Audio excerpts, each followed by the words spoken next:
In this video, we'll be looking at our first group of biological molecules, which will be the lipids. So there are many different types of lipids that we are familiar with, and we won't go into a lot of detail on all of these. We'll only talk about some of these, but different lipids you may have heard of are various types of waxes would be considered lipids. Triacyl glycerols are also lipids. We're kind of familiar with them as animal fats. Phospholipids, you've also may have heard about. Those are going to be very important for things like the structure of the cell membrane. Steroids are also considered lipids, as well as fatty acids. So those are some of the types of lipids you may have heard about, run across, or read about at some point. Now, one of the key things we want to do with lipids is to be able to classify lipids. We're going to see that there's three main types of lipids. There are saturated lipids, monounsaturated lipids, and polyunsaturated lipids. And it's very easy to distinguish and classify based upon these three categories. Our saturated lipids will contain only carbon-carbon single bonds. You won't see any carbon-carbon double bonds in the molecule. Our next type of lipids are the monounsaturated lipids. These will contain one carbon-carbon double bond somewhere in the molecule, with the rest of the carbon-carbon bonds being single bonds. And our last type of lipids are the polyunsaturated lipids. These will contain multiple carbon-carbon double bonds. So you get more than 1, 2, 3, 4, 5, 6, even more than 6, 7, 8. Anytime you have more than one carbon-carbon double bond, you'll end up with a polyunsaturated lipid. So on this slide, what we want to do is we want to look at some of the factors that affect the melting point of lipids. And there's two factors that end up affecting the melting point of lipids. The first factor is just what type of lipid are we dealing with.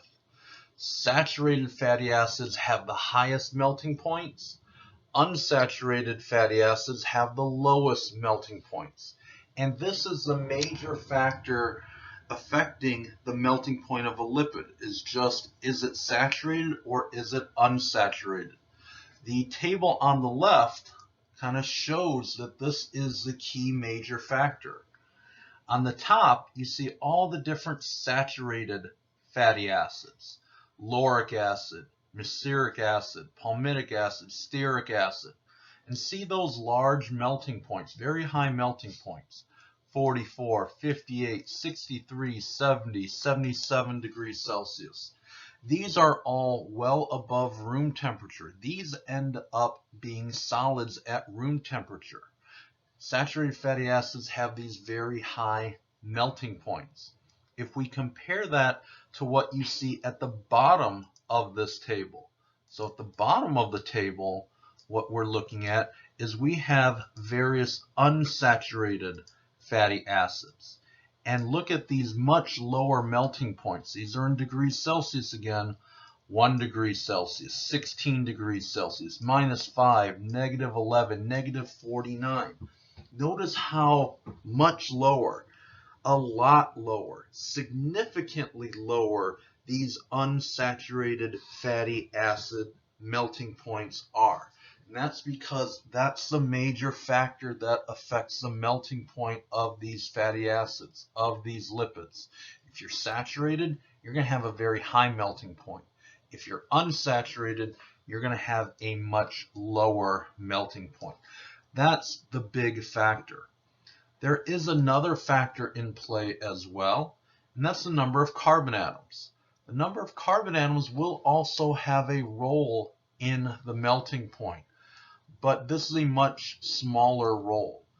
And the role is that more carbon atoms will lead to a higher melting point, but the effect is not as big as whether it's saturated or unsaturated. Saturated or unsaturated is a major factor. Number of carbon atoms ends up being the minor factor. And we can see that if we go back to looking at the top of the table. Lauric acid has 12 carbons in it, melting point 44. If we go up 14 carbon atoms, melting point 58. Palmitic acid, 16 carbon atoms, 63. 18 carbon atoms, melting point 70 degrees. 20 carbon atoms, melting point is 77. We can see a slow and steady increase as we increase the number of carbon atoms. But it's a much smaller effect than what we saw before with the saturated versus the unsaturated. So if we think about some of the lipids and fatty acids that we are familiar with dealing with, we would often refer to them as either fats or oils. Fats we usually think of as solids at room temperature. And not always, there's some exceptions, but usually fats come from animal sources. Meanwhile, when we think about oils we usually classify as liquids at room temperature, a much lower melting point. And although there are some exceptions, usually our oils come from plant sources. So what we want to do is we want to look a little bit at the diagram on the right. So the diagram on the right lists many common lipids that you are familiar with. And this chart is color-coded. The blue bars represent saturated lipids. The red bars, monounsaturated, and kind of that yellowy orange bar represents polyunsaturated. Most of the lipids we deal with are actually mixtures of multiple different individual lipids. Now what we want to notice is those things that we're familiar with being as solids. Things like the beef tallow and the butter, the first two lipids that are listed on here, we recognize those as solids at room temperature. Look at their comparison of saturated to unsaturated lipids. Those blue bars are very, very large. There's a lot of saturated lipids here.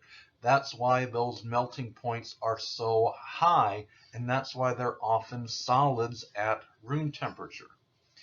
If you compare that to some of the other lipids you're looking at, lower on the table, things like olive oil, canola oil, soybean oil, all the way at the bottom, corn oil.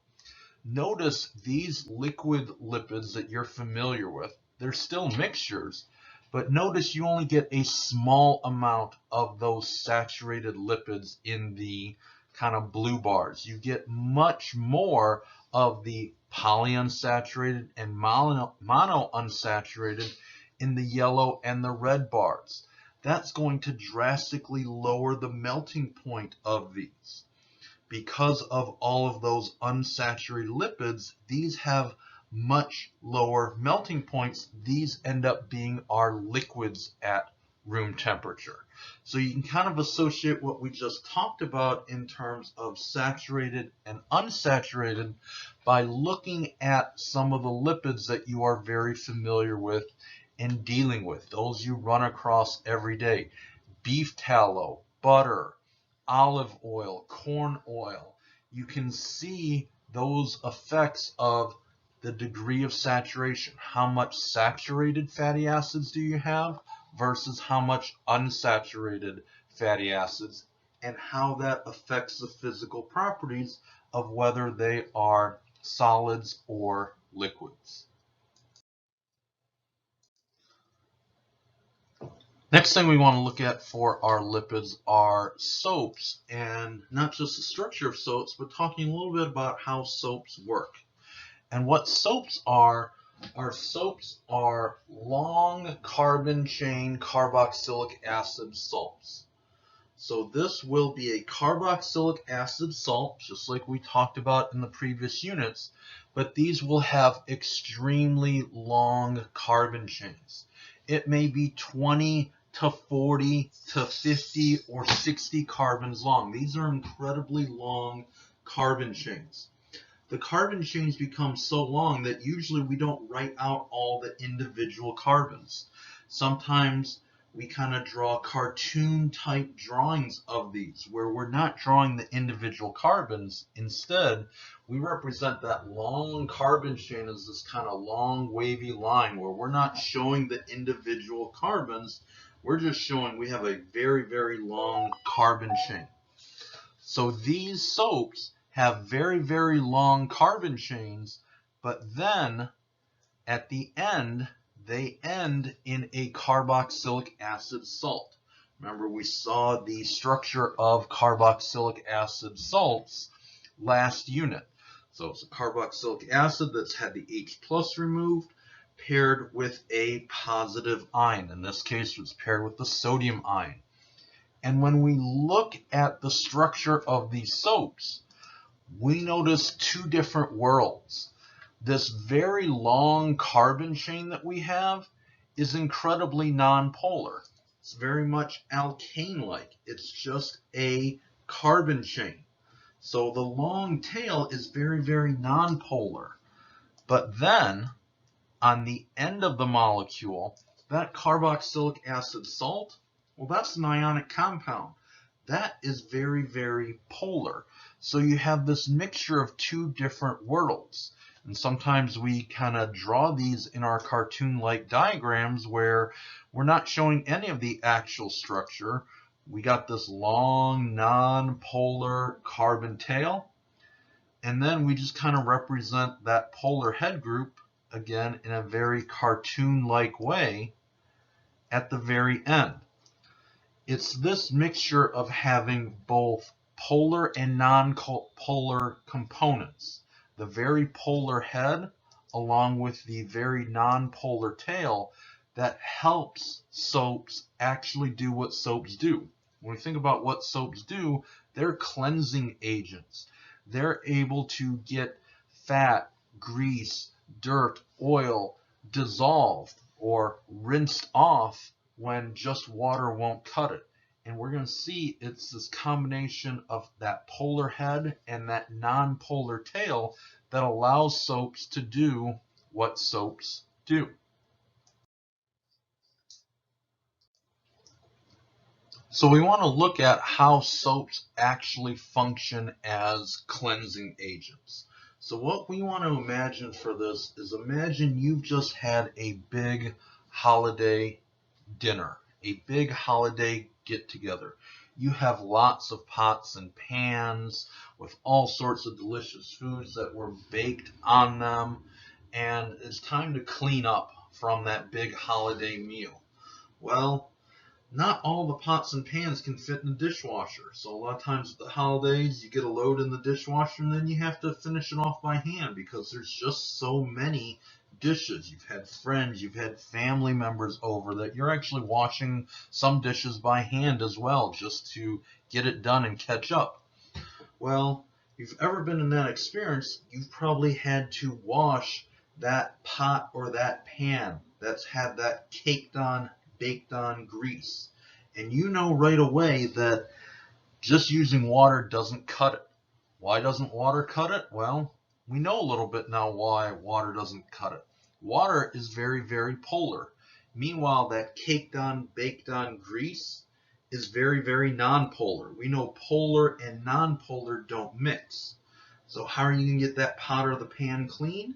How are you going to be able to start cutting through that grease to actually clean that pot or pan? Well, that's where the soaps come in. Remember, soaps operate in both worlds. Soaps have a polar head group and a non-polar long carbon chain tail. It's almost like it can translate. It speaks both languages a little bit. It speaks the polar language and it speaks the non-polar language. So just using water isn't going to cut it to clean up that grease because water is very polar, the grease is very non-polar. But what you can do is you can add that soap, you can add that detergent, that cleansing agent. And what's happening when you add that cleansing agent is those soap particles are aligning themselves to interact with both the water and the grease. We want to show a drawing of how that actually works. The long non-polar tails are directed in at the grease. Meanwhile, the polar heads are sticking out towards the water. So you can see these soap particles that I'm drawing with the polar heads and the non-polar tails. The non-polar tails can do a very good job of interacting with that grease because they're both non-polar, those long tails.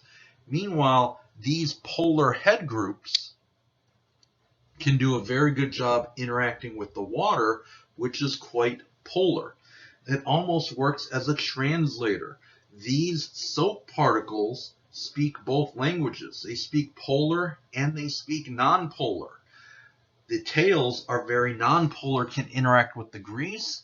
Meanwhile, those polar head groups can interact with the water, and that's how these soap particles can actually work in order to help bust up, break up, and actually act as cleansing agents in order to remove that grease. So next time you're doing dishes, whether it's dishwasher or by hand, think about what's happening when you're adding the soap with the water trying to combat the grease. Those soap particles are arranging themselves such that their non-polar tails can interact with that grease. Meanwhile, the polar heads are able to interact with that water.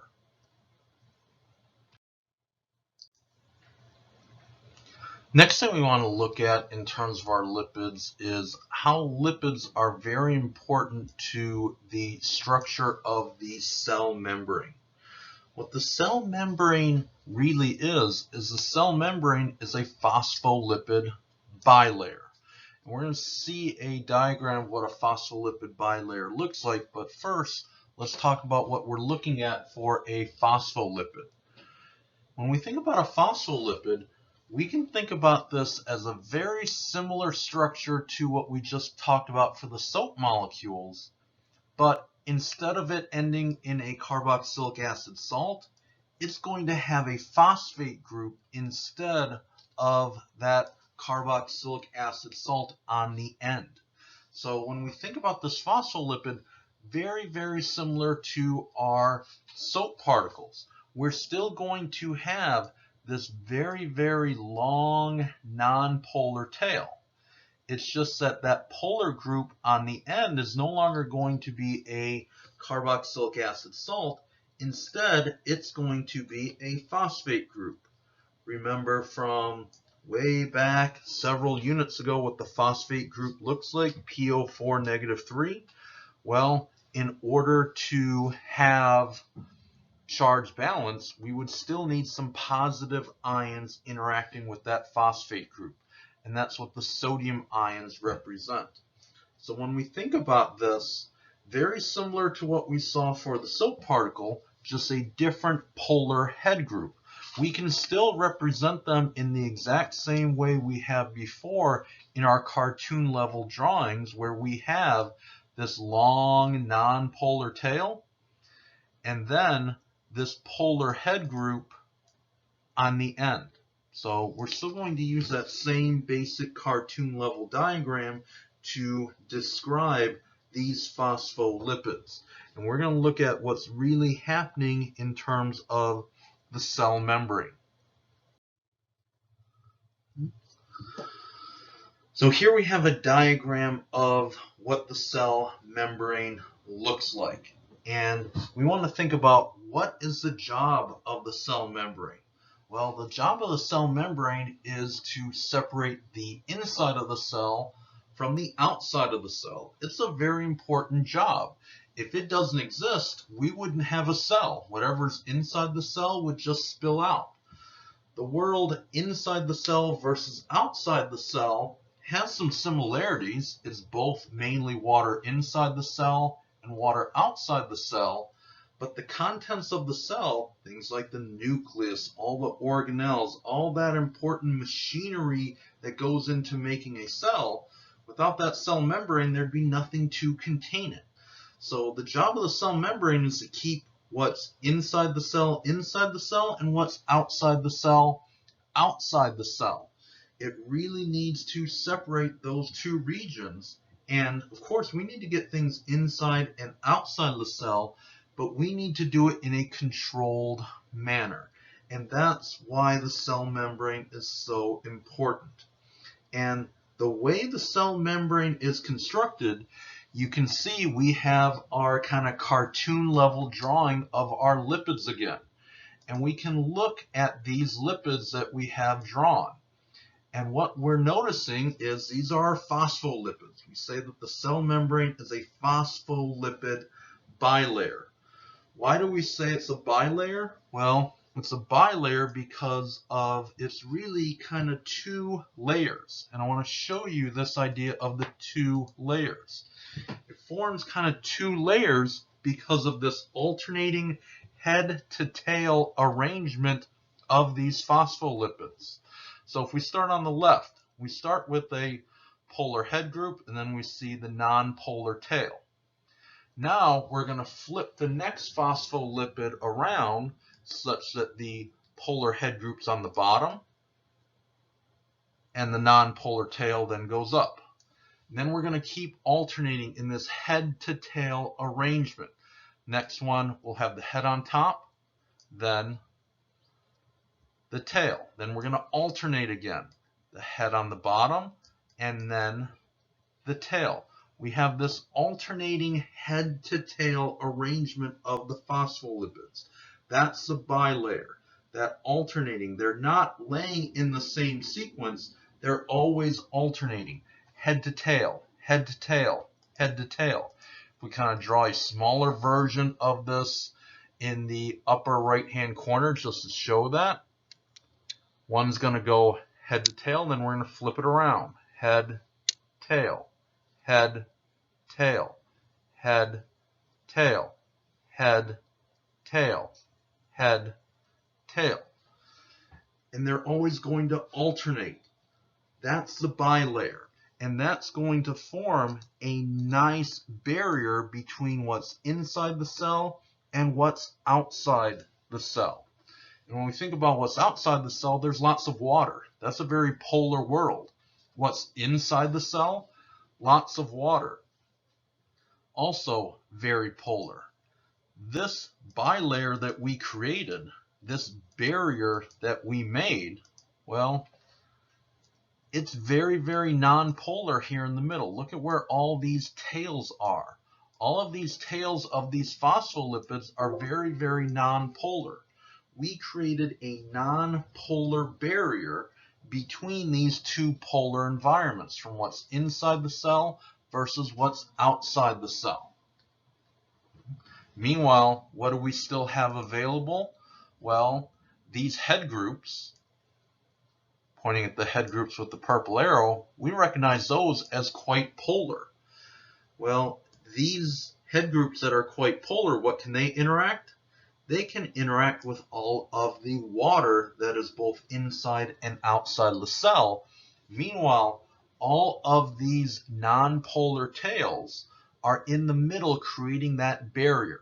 And you're only going to be able to create this is if these phospholipids end up arranging themselves in this alternating head to tail arrangement.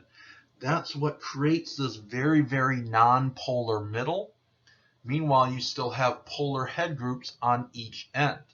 And that creates the main part of the cell membrane. That's what's able to separate the inside of the cell versus the outside of the cell. Now we know that we still need to get things into the cell. We know we have to remove things from the cell as well. So we have to have a way of getting things through, but we want to do that in a controlled manner.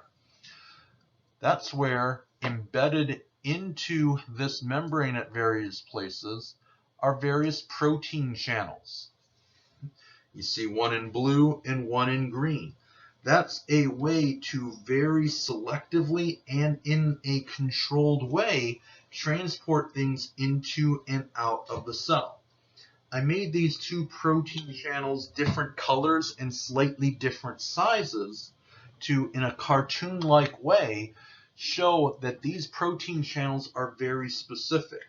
Generally, only one thing is able to go through each type of channel. Let me give you an example. Two things that the cell needs to take into the cell and sometimes remove from the cell are sodium and potassium ions. Now, if you would look at sodium and potassium on the periodic table, you would notice they're both in group 1A. And we know that things in the same group have similar chemical properties. Well, even though sodium and potassium are very similar, they each go through different protein channels. There is a protein channel specifically for sodium, and there is a protein channel specifically for potassium. Sodium can't go through the potassium channel, and potassium can't go through the sodium channel because it's very specific and selective. And that's how the cell can control what comes in and goes out through these very specific channels. Meanwhile, most of the protection, most of the barrier is formed from this alternating head to tail arrangement of our phospholipids. That's what forms our phospholipid bilayer.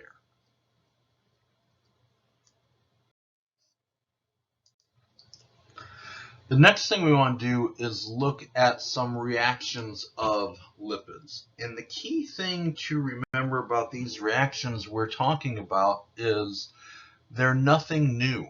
These are the same reactions that we talked about in the organic chemistry unit. There are no new reactions to this. We did some of those specific reactions in the organic chemistry unit for the very reason that we wanted to highlight them again when we talked about these biological molecules. So really what you want to think about is we're really just reviewing some of the reactions that you should already be very familiar with from our previous unit. And for lipids, the reactions we're looking at are addition reactions.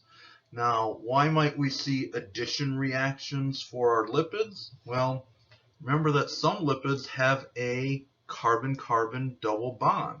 Our monounsaturated and polyunsaturated lipids have a carbon-carbon double bond or more in the case of polyunsaturated lipids.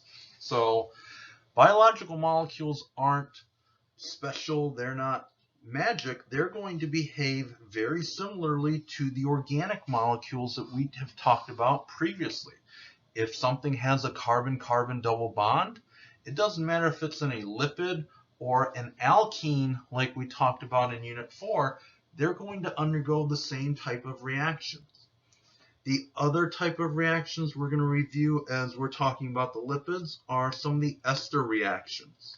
And the reason why we're going to look at some of the ester reactions is that lipids are often stored in animals as triglycerides. And triglycerides are esters. So we want to look at some of our ester reactions. We're going to re-highlight some of our ester reactions as we're talking about the lipids. The first reaction we want to talk about is an addition reaction, and specifically this is a halogenation. It's a halogenation because what are we doing? We are adding halogens. In this case, we're adding bromine. So adding bromine is often used as a test to determine if something has a carbon-carbon double bond in it, sometimes called the bromine test. And some of our lipids, our monounsaturated and polyunsaturated lipids, end up having carbon-carbon double bonds in them. I've shown this in a cartoon level drawing where I'm not drawing all of the carbons. I'm showing this as a monounsaturated fatty acid. You can look, you can see I have that long squiggly line representing the carbon chain.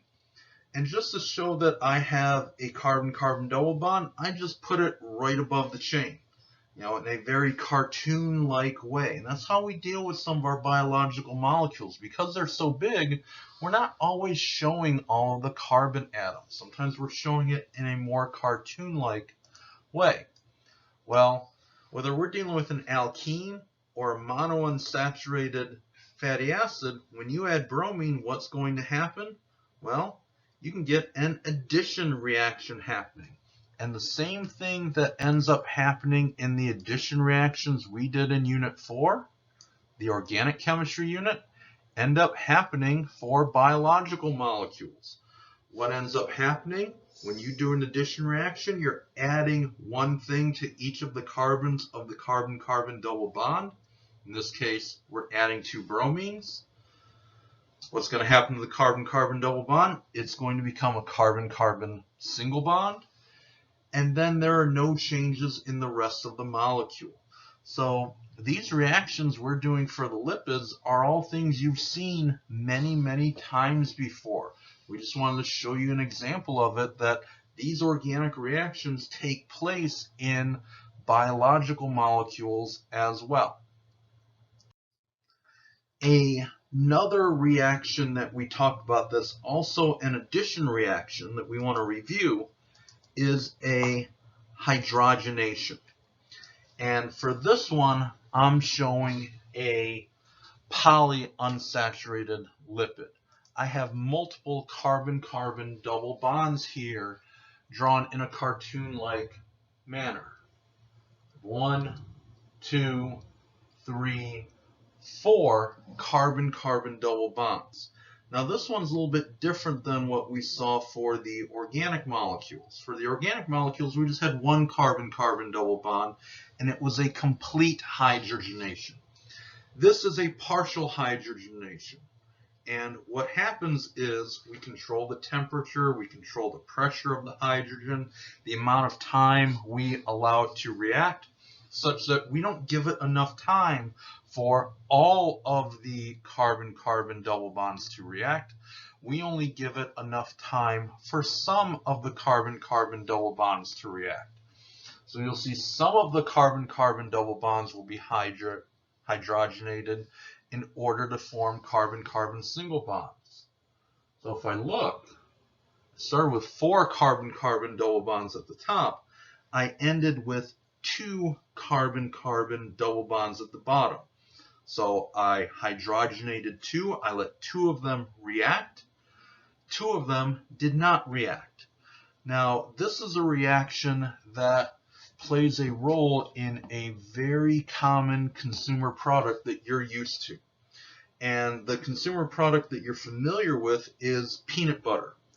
If you look at a jar of peanut butter, it will probably say one of the ingredients is partially hydrogenated peanuts, or partially hydrogenated peanut oil, or partially hydrogenated peanut parts. You're going to see that partial hydrogenation term in there right in the ingredient list. You might be thinking, why in the world are they doing chemistry on my peanut butter? Well, the reason they're doing that chemistry on your peanut butter is that partial hydrogenation ends up changing the texture of the peanut butter. It improves the texture of the peanut butter. It makes it more creamy, and that's why they are doing that. For some of you have and eat organic peanut butter, or maybe you've seen the organic peanut butter on the shelf at the store. Organic peanut butter has not had this reaction performed on it. And what you may notice if you use organic peanut butter, or if you go to the store and you look at a jar of organic peanut butter, you may notice that the peanut butter starts to separate out. You kind of get a couple different layers formed if it kind of sits for a while. And if you use organic peanut butter, you recognize that you sometimes have to stir it up before using it if it's been a while since you've eaten it recently. And that's because it hasn't had this reaction performed on it. Regular peanut butter that is not organic, you don't have to mix up every time you use it. It's not separating out. this partial hydrogenation was done such that you will continuously get that constant creamy texture for it. So partial hydrogenation is something you're familiar with in terms of a consumer food product that you probably have in your house. The last lipid reaction we want to kind of review are the ester breakdown reactions. So breaking down an ester. And the reason why we care about this is because our fats in animals are often formed in triacylglycerol. So triacylglycerol is a component in animal fat. And what you're looking at for triacylglycerol is you're looking at the structure pointed at in red, inside this red box. Well, inside this red box, what you probably notice about that is you see the long curvy lines. Those represent very, very long carbon chains. But what you'll also notice is that we're dealing with esters. So we're reviewing ester breakdown reactions. Now, for ester breakdown reactions, we know just combining an ester and water is a very slow process. We have to speed this up with heat, as well as either strong acids or strong bases.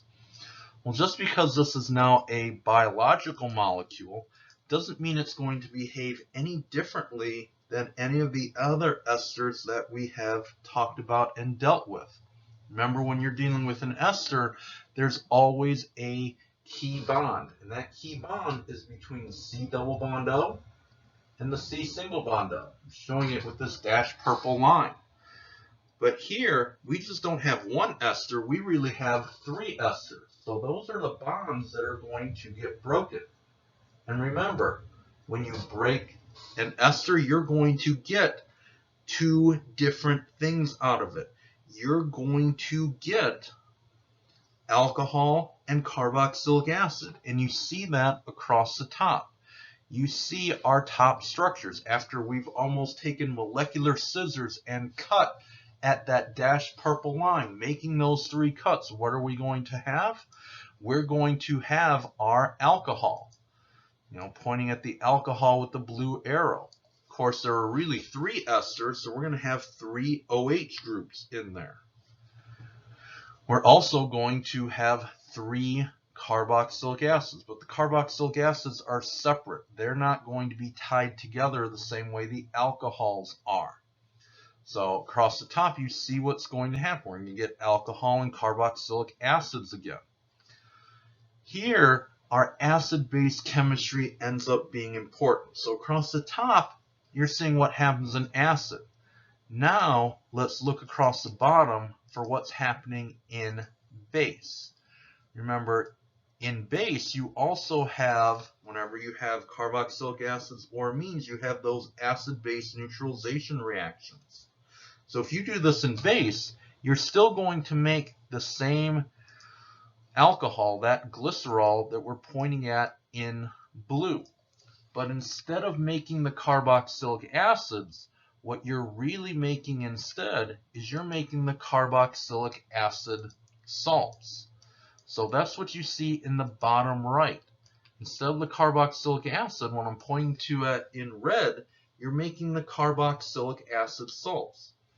Why is this important? Well, if you look at that carboxylic acid salt in the bottom right-hand corner of the slide, what do you notice? They're carboxylic acid salts with a long carbon chain. What are these things really?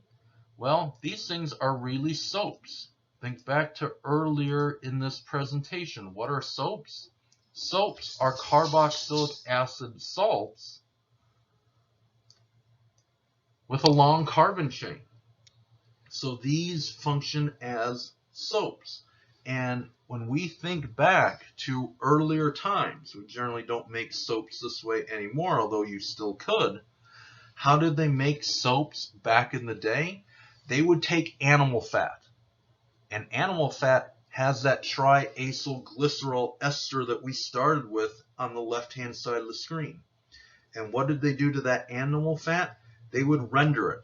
they would add water, heat, and potassium hydroxide, sometimes called potash. And they would let that cook. And with that animal fat and that potassium hydroxide, they would split apart the esters in that animal fat. And they would get these long carboxylic acid chain salts.